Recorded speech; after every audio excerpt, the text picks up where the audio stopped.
పిల్లలు కూడా మనం కూడా మన పిల్లల్ని కొంతమందిని ఆఫ్ చేసుకుంటారు అయితే బయటికి వెళ్ళకుండా ఆఫ్ చేయమంటే వాళ్ళు ఇష్టపడతలేదండి వ్యవసాయం చేస్తాకి.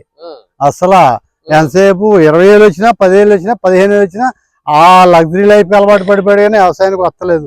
గట్టేదో తెలదు నాకు పిల్లలకి. నాకు 25 ఎకరాలు అయితే నాకు గట్టేదో మోటార్ ఎక్కడ ఉందో ఏది ఎక్కడ ఉందో కూడా నా పిల్లలకి తెలియదు. ఇది ఇంత దారుణంగా ఉంది వ్యవసాయం అంటే. అసలు పొలం వ్యవసాయదారుడు పిల్లడికి పెళ్లి కూడా చేస్తలేదు. ఆ కుర్రోడు సాఫ్ట్వేర్ చేయకపోతే పెళ్లి కూడా అవ్వు. అలా కూడా ఉండిపోయారు ఇవాళ మా గ్రామంలో. ఉద్యోగాలు లేక పెళ్లి లేక కొంతమంది 10-15 మంది ఉండిపోయారండి ఇవాళ.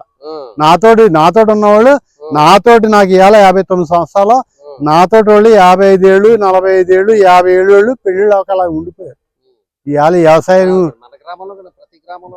మన గ్రామంలో మాకు తెలుసు, పక్క గ్రామం మాకు తెలియదు కానండి. ఉద్యోగం ఉండాలి